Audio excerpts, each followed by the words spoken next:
حضرات، آج جمادی الثانی کی 2 تاریخ ہے، 1434 اور اپریل کی 13 تاریخ ہے 2013، اور آج ہم سورہ مبارکہ نساء کی آیت نمبر 148 سے 152 تک، 148 سے لے کر 152 تک 5 آیات کی تلاوت کا شرف حاصل کریں گے، اور آج ہم 6واں سپارہ قرآن مجید کا شروع کر رہے ہیں انشاءاللہ۔ اعوذ باللہ من الشیطان الرجیم، بسم اللہ الرحمن الرحیم۔ الحمد للہ رب العالمین، والصلاة والسلام علی سیدنا و نبینا و مولانا ابی القاسم محمد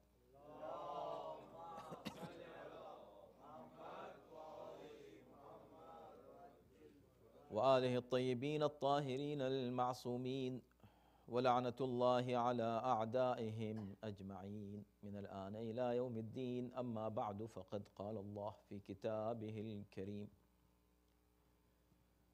بسم اللہ الرحمن الرحیم۔ لا يحب اللہ الجہر بالسوء من القول الا من ظلم، وکان اللہ سمیعا علیما۔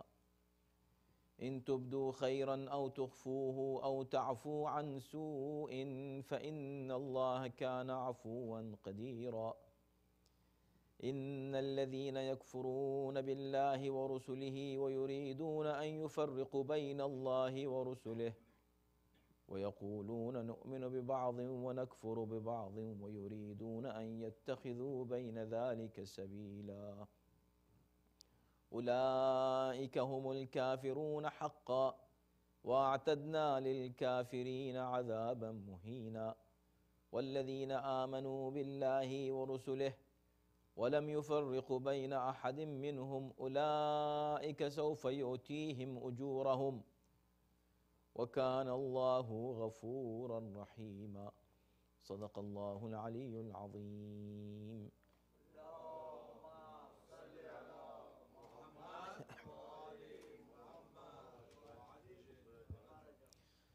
ارشاد ہو رہا ہے کہ اللہ اس بات کو پسند نہیں کرتا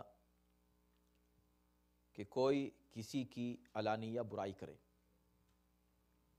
علاوہ اس کے جو مظلوم ہو، اور اللہ سننے والا اور جاننے والا ہے۔ اور اگر تم کوئی نیکی کھلم کھلا یا چھپا کر کرو یا کسی کی برائی معاف کر دو تو اللہ بھی معاف کرنے والا صاحب قدرت ہے۔ بے شک جو لوگ اللہ اور اس کے رسولوں کا انکار کرتے ہیں اور اللہ اور اس کے رسولوں کے درمیان فرق رکھنا چاہتے ہیں اور کہتے ہیں کہ ہم بعض کو تو مانتے ہیں بعض کو نہیں مانتے، اور اس طرح چاہتے ہیں کہ درمیان کا کوئی راستہ نکال لیں، یہ وہی لوگ ہیں جو حقیقتاً کافر ہیں، اور کافروں کے لیے ہم نے ذلت آمیز عذاب تیار کر رکھا ہے۔ اس کے برعکس جو لوگ اللہ اور اس کے رسولوں پر ایمان لائے اور ان کو ایک دوسرے سے جدا نہیں سمجھتے، یہ وہ لوگ ہیں جنہیں اللہ ان کے اجر عطا کرے گا، اور اللہ بڑا بخشنے والا مہربان ہے۔ حضرات، یہ آیہ کریمہ غیبت اور بدگوئی کی ممانعت پر مشتمل ہے۔ لا يحب اللہ الجہر بالسوء من القول، جہر یعنی علانیہ کوئی بات کہنا کھلم کھلا، من القول کوئی بھی بات، سوء بالسوء برائی۔ اس کی بھی کوشش کیا کریں کہ کچھ الفاظ جو ہیں، اس کو ہم کئی بار عرض کر چکے ہیں کہ قرآن مجید کی کچھ ویکیبلری اپنی تیار کریں خود، بہت سے الفاظ ہوں ان کو نوٹ کریں، ان کو یاد رکھیں۔ بہت سے الفاظ بار بار دہرائے جاتے ہیں تو آپ کو اور لطف آئے گا، مزہ آئے گا، جتنا آپ قرآن سمجھیں گے اتنا زیادہ۔ تو کھل کر کسی کی برائی کرنا یہ منع ہے اللہ کی نظر میں، اچھا نہیں ہے، لا یحب، اللہ اس کو پسند نہیں کرتا۔ ظاہر سے کہ بات ہے کہ برائی کی دو قسمیں ہیں بیان کرنے کی، ایک تو صورت یہ ہے کہ انسان خاموشی سے چھپ کے خفیہ طور پر کسی کی برائی کرے، ایک ہے کہ کھلم کھلا کسی کے سامنے، خود اس کے سامنے یا اس کے پیچھے بھی کھلم کھلا علی الاعلان اس بات کو پیش کر رہا ہے، دونوں چیزیں ممنوع ہیں۔ اگر پیٹھ پیچھے کوئی بات کہی جا رہی ہے اور برائی کی جا رہی ہے خاموشی سے، تو وہ غیبت کے ضمن میں آتی ہے، اور یہ اس وقت ہے جبکہ یہ برائی اس کے اندر پائی جا رہی ہو۔ اگر برائی نہیں پائی جا رہی ہے تو پھر وہ غیبت نہیں ہے، بلکہ وہ بہتان ہے اور الزام ہے۔ اب اسی طرح کا ایک گناہ ہے غیبت ہی کا جیسا گناہ، وہ ہے الجہر بالسوء، کھل کر کسی کی برائی کرنا۔ ہو سکتا ہے کہ یہ غیبت ہو اور ہو سکتا ہے کہ غیبت نہ ہو، مثلا اگر منہ پہ کسی کی برائی کر رہا ہے تو یہ غیبت تو نہیں ہے، لیکن ہو سکتا ہے یہ بھی گناہ ہو، یہ بھی برا ہے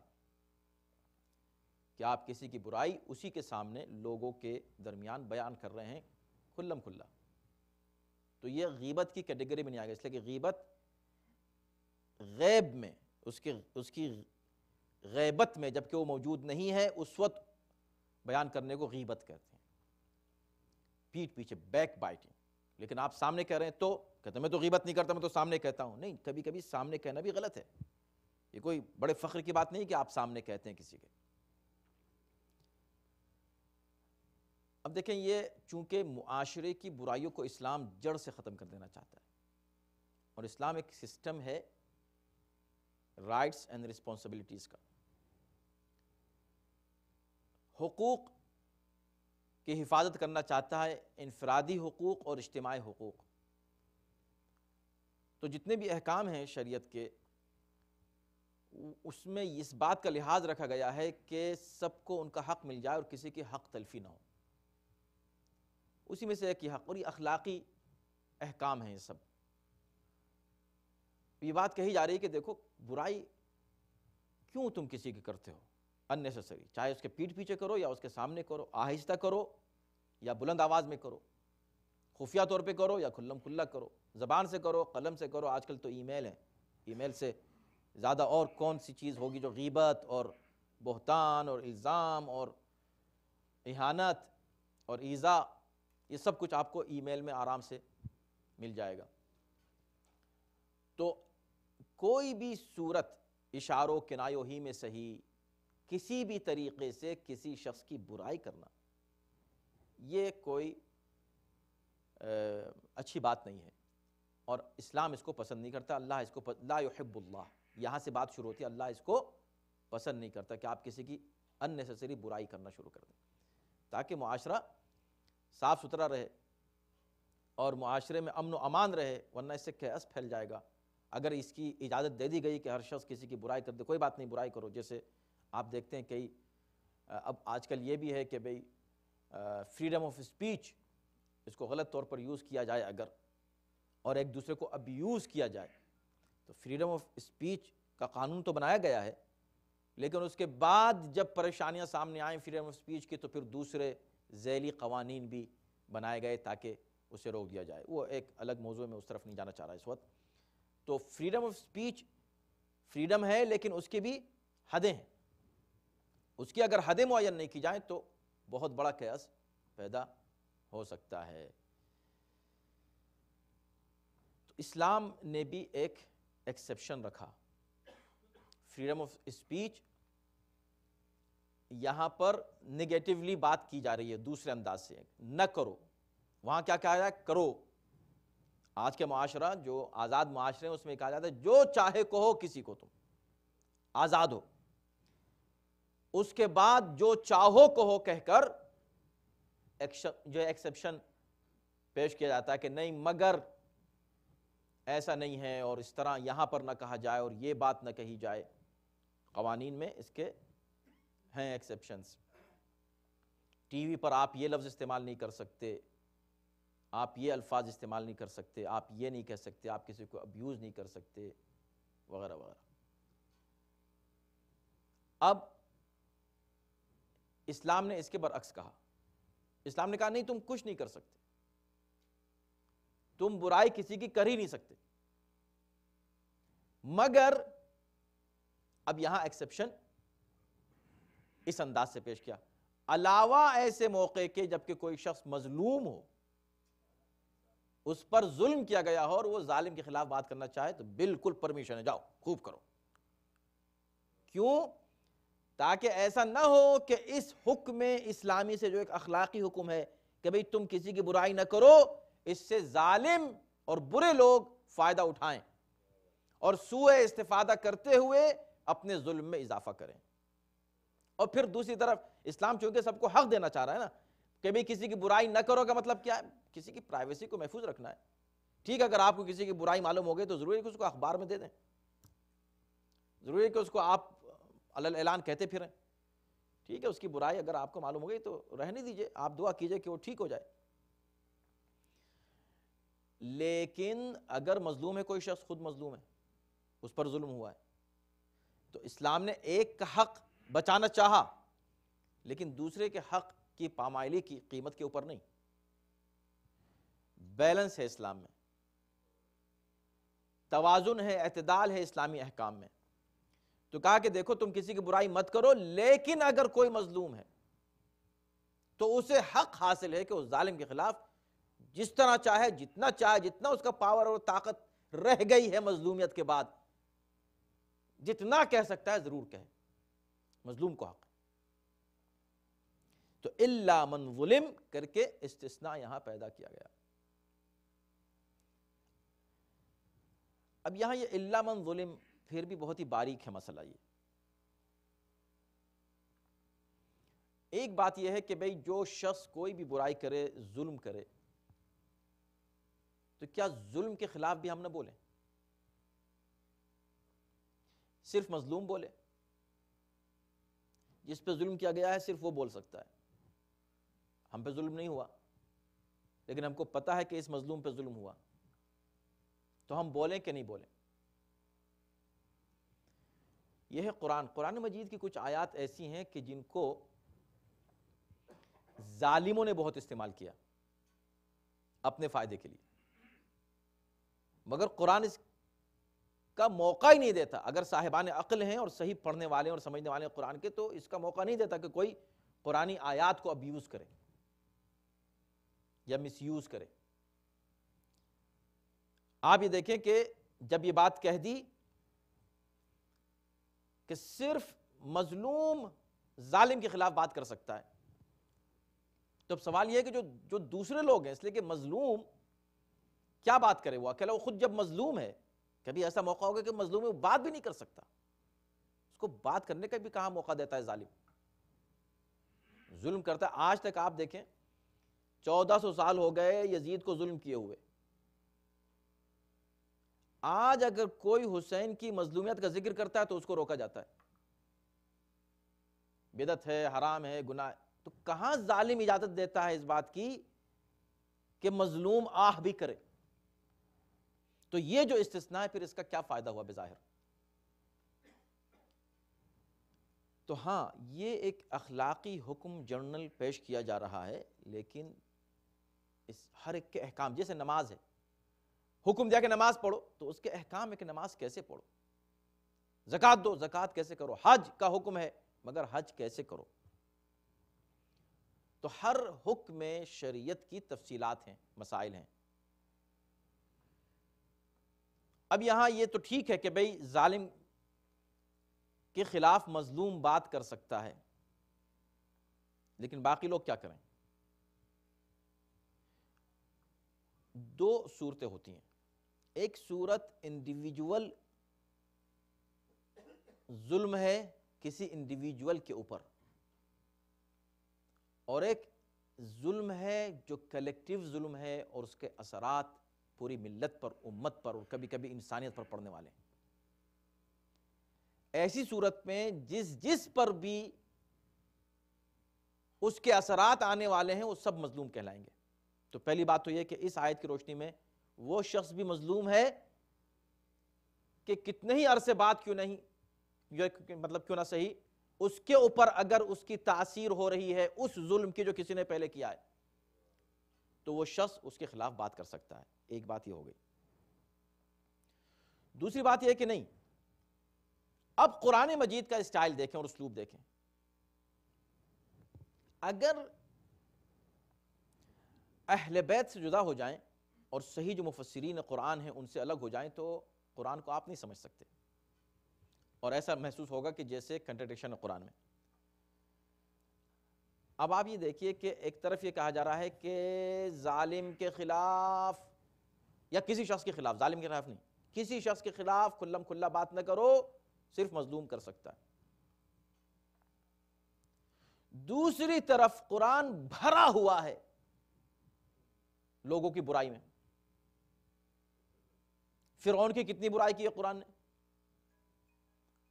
نمرود کی کتنی برائی کی ہے قرآن نے، یہ انڈیویجول ہے جن کی برائی کی۔ اچھا سب کو چھوڑیں، ابو لہب کی نام لے کے اس انداز سے برائی کی کہ پورا سورہ اتار دیا، اور اس طرح اتارا کہ پورا سورہ نہ صرف اس کی برائی، اس کی بیوی کی بھی برائی۔ اب یہ جہر بالسوء ہے کہ نہیں؟ اس کا مفہوم کہاں آئے گا؟ یہ کس کیٹیگری میں جائے گا؟ تبت یدا ابی لہب۔ اچھا چلیں اللہ نے کہہ دیا تو کہہ دیا ہوتا اس کو قرآن میں نہ رکھتے، کہتے کہ بھئی یہ ایک موقع پر ایک شخص نے ایک ظلم کیا تھا، مظلوم یعنی رسول اللہ مظلوم ہے اس وقت، اے رسول تم بس یہ کہہ دو، اس وقت تم مظلوم ہو، تمہیں حق حاصل ہے کہ کہو تبت یدا ابی لہب۔ کہانی تم کو تو حق حاصل ہے، مگر یہ قرآن میں رہے گا اور قیامت تک ہر مسلمان اس کو ضرور پڑھے۔ کیوں پڑھے بھئی؟ ہم پہ ظلم کیا اس نے؟ اب یہاں کیا کہا جا رہا ہے؟ لا يحب اللہ الجہر بالسوء من القول الا من ظلم۔ اب مظلوم تو رسول اللہ تھے، تو ہم سے کیا مطلب؟ بس یہ وہ پیغام ہے جو قرآن دینا چاہتا ہے کہ الا من ظلم کا مطلب یہ ہے کہ یا تو خود تم پر ظلم ہوا ہو براہ راست، یا کسی ایسے پر ظلم ہوا ہو جس کو تم اپنی جان سے اہم سمجھتے ہو، اپنے سے زیادہ اہم سمجھتے ہو، اور جس کی شخصیت تمہارے لیے، تم سے، تمہاری رشتہ داروں سے، تمہارے دوستوں سے، تمہارے اولاد سے زیادہ اہم ہے، اور وہ کون؟ رسول کائنات کی ذات گرامی ہے۔ لہٰذا اب اگر ان کی کوئی برائی کرتا ہے، ان پر کوئی ظلم کرتا ہے، یعنی کوئی ایسا کام جس سے پیغمبر اسلام کو تکلیف پہنچے، اگر ان کو تکلیف پہنچے تو ہر مسلمان پر واجب ہے کہ اس ظالم کی برائی کرے جس نے رسول کو ستایا ہے۔ اب یہ ستانا، اس میں وہ تمام واقعات تاریخ کے آئیں گے جس سے کسی طرح بھی پیغمبر اسلام کو اذیت پہنچے، اور اس میں کیا دلیل دینے کی ضرورت ہے؟ بار بار پیغمبر اسلام اگر یہ کہتے ہوں کہ فاطمہ تو بضعۃ منی، فاطمہ میرا ٹکڑا ہے، من آذاہا فقد آذانی، جو اس کو اذیت پہنچائے اس نے مجھ کو اذیت پہنچائی۔ اب اگر کوئی ہم کو ملے کہ جس نے جناب معصومہ سلام اللہ علیہا کو اذیت پہنچائی، تو پہلی بنیاد پر تو ہم خود، ہمیں حق حاصل اس لیے کہ اس ظلم کا اثر ہم پر بھی پہنچا ہے، اس لیے کہ جن سے ہم اتنی محبت کرتے ہیں، اتنا پیار کرتے ہیں، اتنی عزت کرتے ہیں، کوئی ان پہ ظلم کرے تو گویا ہم پہ ظلم ہوا، وہ ہمارا دل دکھا۔ تو الا من ظلم کی روشنی میں ہم بالکل اس ظالم کی برائی کر سکتے ہیں، اور کرنی چاہیے۔ دوسرے، ایک تو ایک کر سکتے ہیں اس بیس پر کہ بھئی ہم کو چوٹ پہنچی۔ اب ایک بات یہ کہ نہیں، ایک مظلوم ہے، اور وہ ظالم اور مظلوم کون ہے؟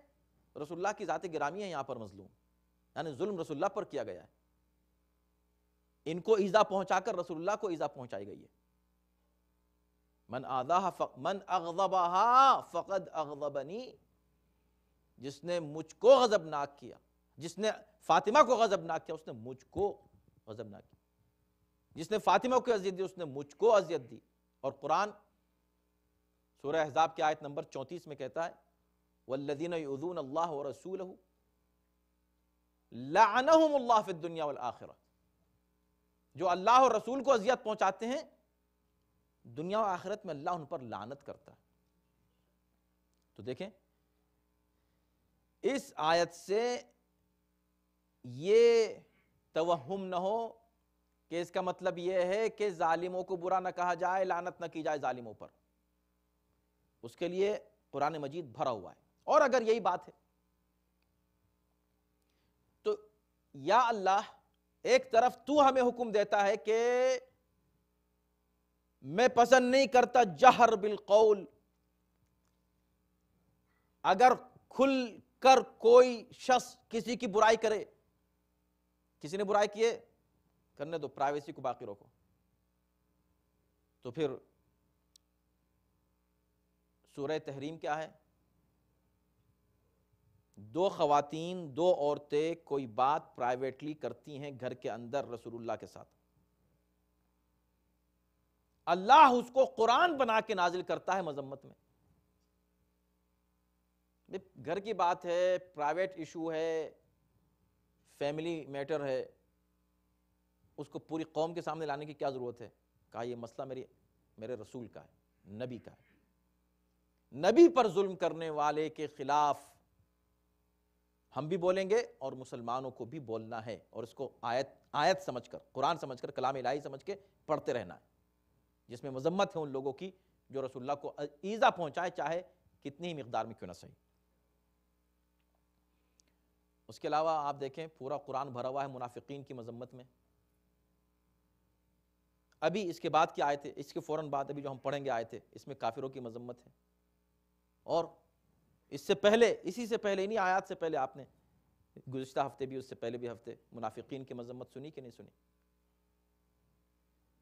تو اب یہاں خلاصے گفتگو یہ ہے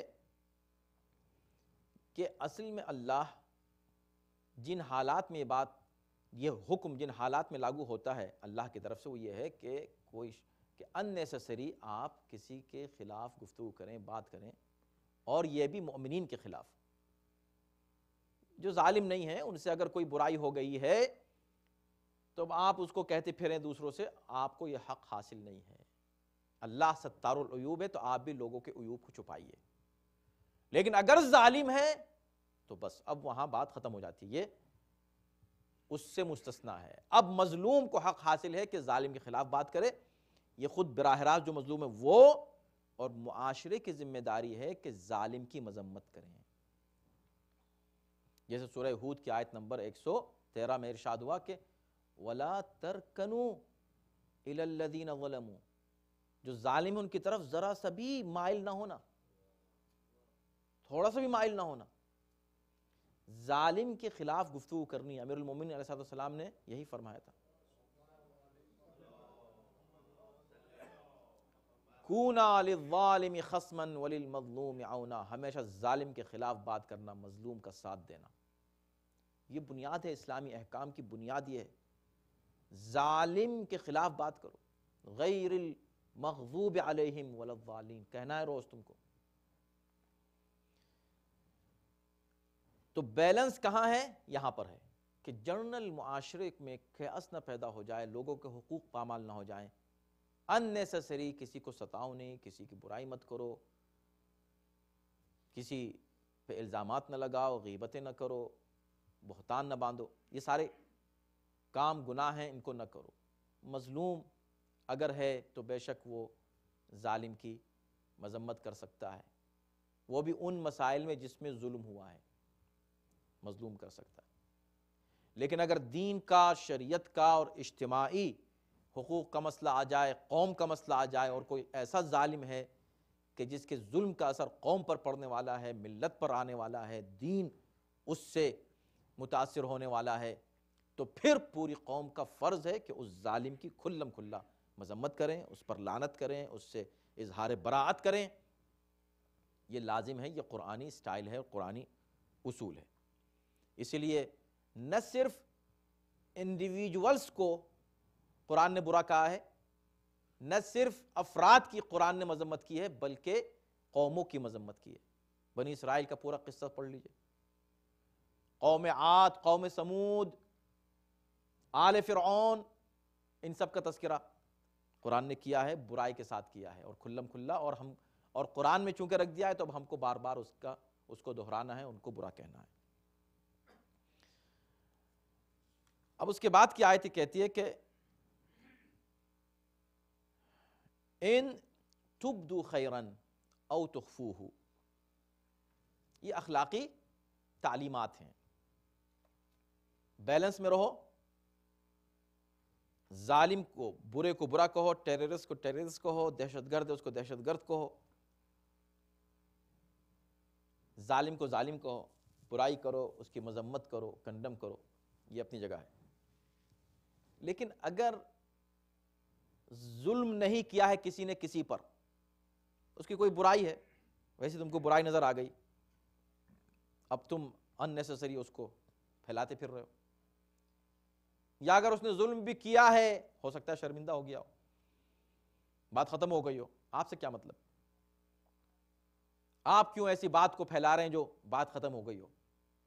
اس لیے ہم کہتے ہیں کہ اللہ نے جہاں جہاں کسی کا ذکر کیا، اس کا مطلب بات ختم نہیں ہوئی ہے، تبھی ذکر کیا ہے، ورنہ اللہ بھی ایسی بات کہ جو اگر ختم ہو گئی ہو، توبہ کر لیا ہو، ان تتوبہ، اگر تم توبہ کر لو تو کی کہ نہیں کی؟ اگر کر لی تو اللہ یا اللہ کیوں ان کا ذکر کر رہا ہے؟ تو خود کہتا ہے کہ میں غفور الرحیم ہوں، میں ستار العیوب ہوں۔ تو یہ سارے حقوق،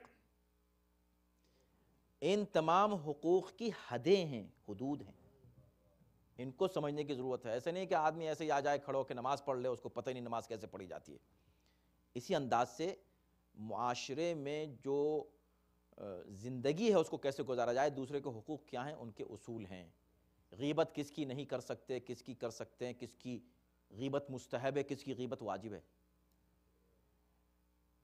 ایسے ہی کس کی برائی نہیں کرنی چاہیے۔ عام طور پر اکثریت ایسے ہیں جن کی برائی نہیں کرنی چاہیے۔ اکثر ایسے مسائل ہیں کہ جن کو آپ اگنور کر سکتے ہیں، لیکن کچھ ایسے مسائل ہیں نہیں، اب اس کی برائی، اب اس کا اثر پورے معاشرے میں پڑے گا تو ہم یہاں خاموش نہیں رہ سکتے۔ تو یہاں خدا یہ کہہ رہا ہے کہ دیکھو، عام طور پر تمہارا معاشرہ اتنا میل محبت اتفاق اتحاد کے اوپر ہونا چاہیے کہ اگر کہیں کسی سے کوئی برائی ہو بھی جائے تو اب یہ بات مظلوم سے کہی جا رہی ہے کہ اگر تم پر کسی نے ظلم کر بھی دیا، اگر تم سے کسی نے زیادتی گھر میں ہو جاتی ہے، بھائیوں میں جاتی ہے، اب یہ بڑے پیمانے پر نہیں ہے، اس کے اثرات انڈیویجول ہیں، محدود۔ مجھ پر کسی نے زیادتی کی، یہ زیادتی مجھ تک محدود ہے، اس کا نہ قوم پہ اثر پڑنے والا ہے، نہ اس سینٹر پہ اثر پڑنے والا ہے، نہ ہی اوور آل پوری ملت پہ ہونے والا ہے یا انسانیت پر ہونے والا ہے۔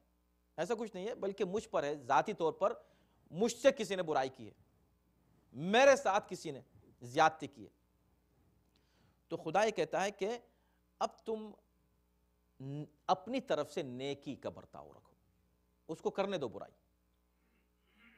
ان باریکیوں کو سمجھے گا، مکس اپ نہ کر دیں کہ اس کا مطلب نہیں کہ ہم قاتل کو اور ظالم کو، کسی اور کے ظالم کو ہم ٹھیک کر دیں جو ہے اس سے اخلاق سے ملے، نہیں۔ ان تبدو خیرن او تخفوہ، اگر تم چھپا کر یا کھلم کھلا نیکی کا مظاہرہ کرو۔ ابھی سب باتیں سمجھ میں نہیں آتی اگر اہل بیت کا کردار نہیں ہو ہمارے سامنے، سمجھ میں نہیں آ سکتی کہہ کیا رہا ہے قرآن، کبھی کچھ ہے کبھی کچھ ہے، تو کبھی کچھ نہیں ہے، ہر چیز کا موقع ہے۔ عمر ابن عبدود نے گستاخی کی ہے چہرے اقدس کے اوپر، اس نے اپنا نجس لعاب ڈالا ہے۔ امام نے کیا کیا؟ اس کے جواب میں اس کو فوراً، اچھا تو نے مجھ پہ تھوکا ہے، میں تجھے ابھی قتل کرتا ہوں، جبکہ اس کے اوپر غالب آ چکے تھے، چھوڑ کے ہٹ گئے۔ کیوں؟ اس لیے کہ ذات پر حملہ کیا تھا۔ مولا کائنات عجیب ہے، کردار وقت نہیں ہے، نہیں تو آپ دیکھیں، جیسے ہی ظاہری خلافت کو قبول کیا ہے، ظاہری خلافت پر آئیں، فوراً پہلا جو حکم دیا ہے یہ ہے کہ معاویہ کو میں معزول کرتا ہوں، عمر عاص کو مصر سے معزول کرتا ہوں، زیاد کو کوفے سے معزول کرتا ہوں، ان سب کو معزول کر دیا۔ جتنے بڑے بڑے ظالم تھے، معروف ظالم، ان سب کا کہا کہ ایک لمحے کے لیے میں نہیں چھوڑوں گا ان کو۔ اس وقت لوگوں نے کہا کہ تھوڑا سا انتظار کیجئے، آپ کی حکومت مضبوط ہو جائے پھر ہٹا دیجیے گا۔ ابھی اسی وقت ہٹا ہوتا ہوں۔ ایک لمحے کے لیے علی اس بات کو برداشت نہیں کر سکتا کہ اس کی حکومت میں اس کا کوئی گورنر کسی ایک انسان کے اوپر ظلم کر رہا ہو۔ ہٹا دیا۔ علی کی فوج میں خود اشعث ابن قیس جیسے لوگ موجود تھے۔ اشعث جس کا بیٹا محمد بن اشعث امام حسین کے قاتلوں میں ہے، اور وہ خود بہت ہی بڑا فتنہ تھا، اس کو ساتھ رکھے رہے۔ کیوں؟ مسلسل جتنی اذیتیں اس نے دی ہیں، ہمیشہ جتنے فتنے کریٹ کیے اسی نے کیے، لیکن کیا اس کو ساتھ رکھے رہے؟ کیوں؟ اس کو بھی ہٹائیے، جیسے ان سب کو ہٹا دیا، کہ نہیں، ان کو ہٹائے۔ وہ لوگ ظالم تھے، دوسروں پہ ظلم کر رہے تھے۔ یہ مجھ پہ ظلم کر رہا ہے، مسلسل مجھ کو ستا رہا ہے، مجھ کو اذیت دے رہا ہے۔ جو مجھ کو اذیت دے میں اس سے انتقام نہیں لیتا، جو قوم کو ستائے میں اس کو نہیں چھوڑ سکتا۔ یہ ہے اصول قرآن کا۔ تو یہاں جو کہا گیا کہ تم معاف کر دو، یہی علی ابن ابی طالب کہ جو تلوار ان کی جب نکلتی ہے صفین و جمل و نہروان میں، تو اس وقت کسی پر رحم نہیں کر رہے ہیں۔ وہی علی اس کے بعد جب ان کو قتل کر دیا جاتا ہے تو قاتل کو شربت پلا رہے ہیں۔ تو کیا ہے یہ کردار؟ یہ اصل میں چونکہ ذات پر اس نے حملہ کیا، حضرت علی کو قتل کیا اس نے، تو اس کا مطلب یہ نہیں ہے کہ اب آپ بھی لے کے پہنچ جائیں اس قاتل کو شربت پلانے کے لیے، نہیں، آپ اپنے دشمن کو شربت پلائیے۔ آپ کو جو دشمن کوئی مل جائے لے کے پہنچ جائے شربت، کہ میں حضرت علی کا چاہنے والا ہوں، میں آ گیا ہوں تم کو شربت پلانے کے لیے، چلو بھائی ختم کریں سب بات۔ یہ مطلب نہیں کہ آپ علی نے کسی اور کے قاتل کو کبھی شربت نہیں پلایا،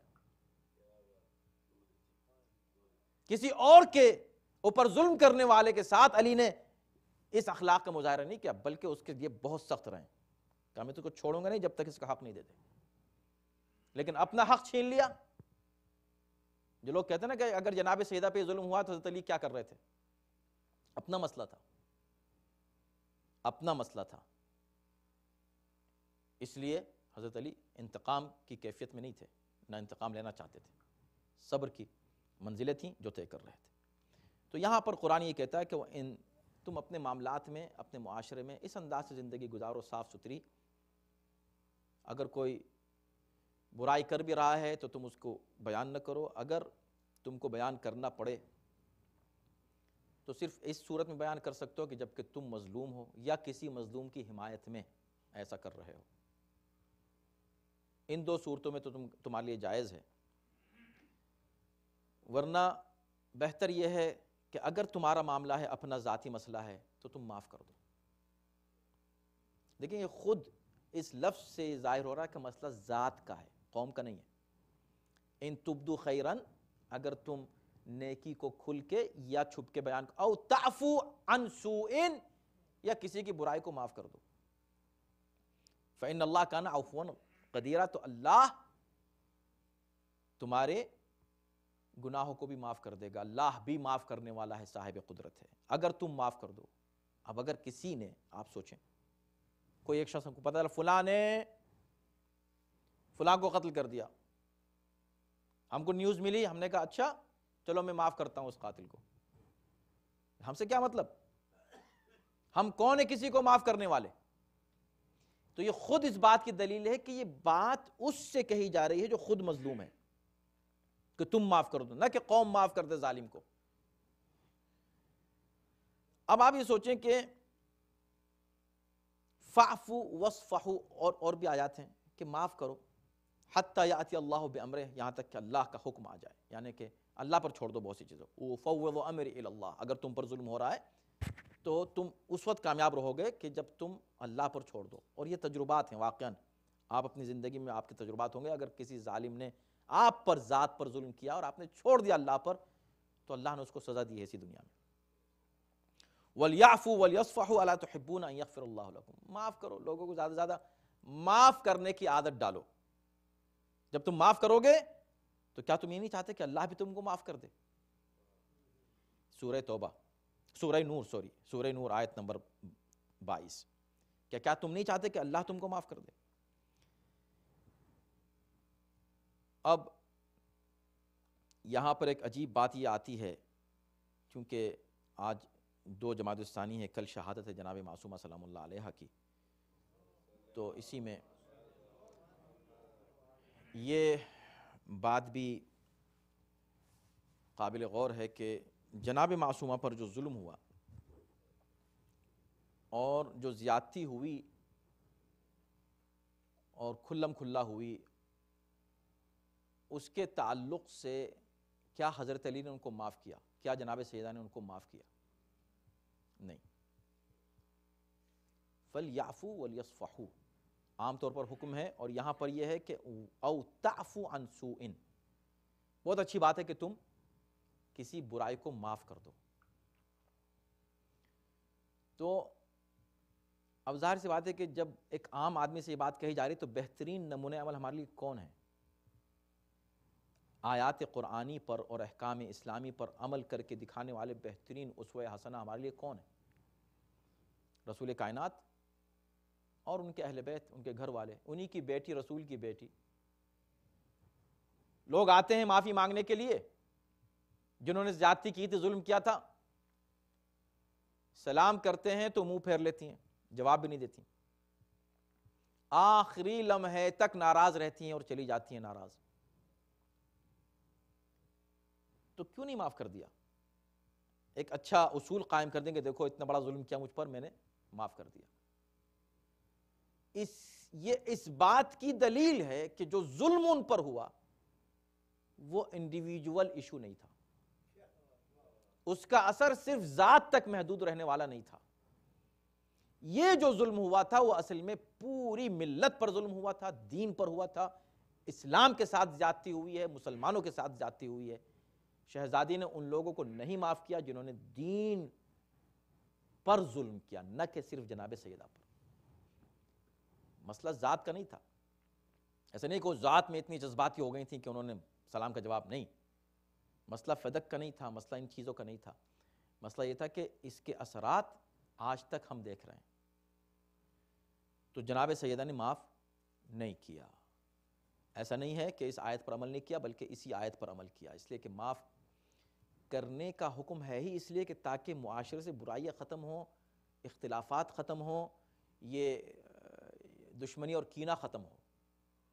لیکن اگر معاف کرنے سے ظالم کے ظلم میں اضافہ ہو تو معاف کرنا حرام ہے، اس لیے کہ اس کا مطلب ہے کہ ظلم کا ساتھ دیا ہم نے ظالم کو معاف کر کے، تو ایسے موقع پہ ظالم کو نہیں معاف کیا جائے، اس لیے کہ اس کو طاقت ملے گی، قوت ملے گی، وہ اور لوگوں پر ظلم کرے گا۔ لیکن اگر ایسا نہ ہو اور عام حالات ہیں، جیسے ہمارے ریگولر حالات ہیں زندگی میں، ایک دوسرے سے ہمارے تعلقات ہیں، روابط ہیں، گھریلو مسائل ہیں، بھائی بھائی کے مسئلے ہیں، بہن بھائی کے مسئلے، معاف کرو، کیا چھوٹی چھوٹی آپ ہی دیکھیں کہ اکثر جو اختلافات معاشرے میں ہوتے ہیں، یہ جو باتیں میں کر رہا تھا بڑے لیول کی باتیں کر رہا تھا جناب معصومہ کی، جن کے اثرات پوری قوم پر ہیں، لیکن جن کے اثرات ذاتی ہیں، اہل بیت نے ہمیشہ اس کو معاف کیا، اگنور کیا ہے ذات پر۔ یہی وجہ ہے کہ دشمنوں کی ہمت ہوئی، جو لوگ کہتے ہیں حضرت علی کیوں خاموش رہے، دشمن بڑا ہوشیار تھا، دشمن کی اگر مجال ہوتی تو قرآن کو چھو کے دیکھتا، پیغمبر اسلام کی شان میں گستاخی کر کے دیکھتا، پھر دیکھتا کہ حضرت علی کیا جواب دیتے ہیں۔ لیکن وہ حضرت علی کو ستائے گئے، حضرت علی کی ذات، ان کی ذات پر حملے کیے گئے، جانتے تھے کہ یہ کچھ نہیں بولیں گے، ذات کے خلاف۔ تو اسی طرح ہمیں اپنی ذات سے متعلق جو معاشرے میں یہ خرابیاں ہیں ان کو دور کرنے کی ضرورت ہے، اور معاف کرنے کا جذبہ رکھنا چاہیے۔ جب ہم معاف کرنے کا جذبہ رکھیں گے تو ان اللہ کان عفوا قدیرا۔ یہ 2 آیتیں ہیں اور تمام ہو گیا وقت، باقی 3 آیتیں ہیں، انشاءاللہ ہم اگلے ہفتے ان کو پڑھیں گے۔ اس میں اختصار سے کام لیا جا سکتا تھا، لیکن اب وقت نہیں رہ گیا ہے، ہم ان کو بیان کر سکتے تھے، انشاءاللہ اگلے ہفتے ہم ان کو بیان کر دیں گے۔ دیکھیں یہاں عفواً قدیرہ، کتنا بلیغ یہ کلام ہے اللہ کا، اللہ اکبر۔ تم معاف کر دو اس لیے کہ اللہ معاف کرنے والا، قدرت رکھنے والا ہے۔ یاد ہے نا کہ جو آیت کے جو اختتام ہوتے ہیں اور جو اللہ کی صفت اختتام آیت میں بیان کی ہے تو وہ کنکلوژن ہوتا ہے اور اس میں ربط ہوتا ہے پہلے سے، تو یہ قدرت کا ذکر کیوں آ گیا یہاں؟ اللہ معاف کرنے والا اور قدرت والا ہے۔ خیر مفسرین نے اس کا ذکر یوں کیا ہے کہ اللہ اس بات پر قدرت رکھتا ہے کہ تم کو معاف کرے، مگر ہم کہتے ہیں نہیں، یہ بات بہت سمپل اور سادہ سی ہے کہ اللہ قدرت رکھتا ہے۔ اللہ بے شک قدرت، ہر چیز پہ قدرت رکھتا ہے، نہیں، عفواً کے ساتھ رحیمہ نہیں کہا، عفواً کے ساتھ غفورہ نہیں کہا، عفواً کے ساتھ کیا کہا؟ قدیرہ، قدرت رکھتا ہے، یہ بتانے کے لیے کہ سب سے مشکل اس وقت ہے معاف کرنا جب انسان کے پاس قدرت ہو، طاقت ہو۔ تم معاف کرو، مخصوصاً اس وقت معاف کرو جب تمہارے پاس طاقت و قوت ہو۔ یہ سوچو کہ خدا کتنا صاحب قدرت ہے، تم کیا ہو خدا کے مقابلے پر جب تم غلطیاں کرتے ہو، اور خدا جیسا صاحب قدرت تم جیسے ضعیف و کمزور کو معاف کر دیتا ہے۔ تو اگر تمہارے ساتھ کوئی زیادتی کرے تو تم یہ مت کہنا اس کی ہمت کیسے ہوئی، میں کون ہوں، یہ کون ہے، یہ کبھی مت کہنا۔ اور اگر قدرت پیدا ہو جائے کسی کے اوپر تو اس کو معاف کر دینا۔ اور کیا بات کہی ہے امیر المومنین علیہ الصلوۃ والسلام نے، اور یہیں پر گفتگو کو ہم تمام کریں گے۔ صلوات بھیجیں محمد علیہ محمد پر۔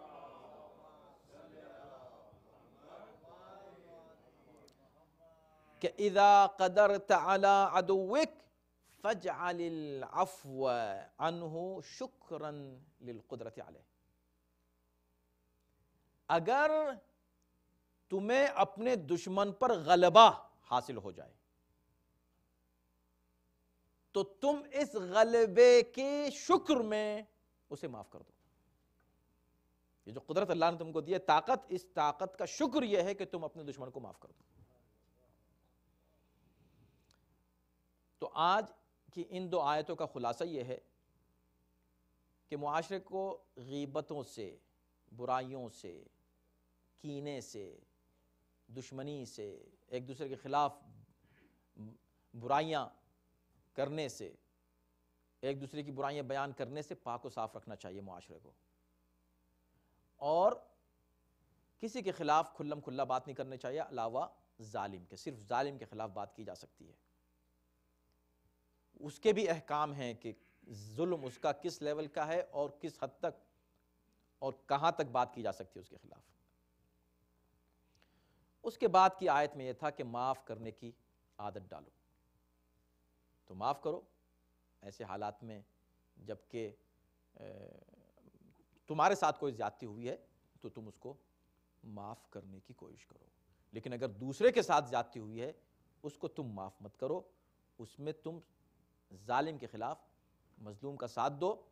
اور اس کی سب سے بڑی دلیل قرآن مجید کی وہ آیت ہے کہ جس میں قرآن نے کہا کہ اگر دو مومن گروہ آپس میں لڑنے لگیں تو تم ایسا نہ کہو کہ ہم سے کیا مطلب دونوں لڑ رہے ہیں، نہیں، اس وقت تم کوشش کرو صلح کرانے کی دونوں میں، جب صلح نہ ہو دونوں میں اور عدم امکان صلح کی صورت میں تم کو کیا کرنا چاہیے؟ فقاتلوا التی تبغی، تم اس سے قتال کرو، جنگ کرو جو ظالم ہے اور جو باغی ہے۔ تو اس کا مطلب یہ ہوا کہ یہ کچھ اصول آج کے اس درس میں قرآن سے ہم کو ملے۔ پروردگار عالم ہمیں انشاءاللہ ان اخلاقی قدروں کو سمجھنے اور ان پر عمل پیرا ہونے کی توفیق کرامت فرمائے۔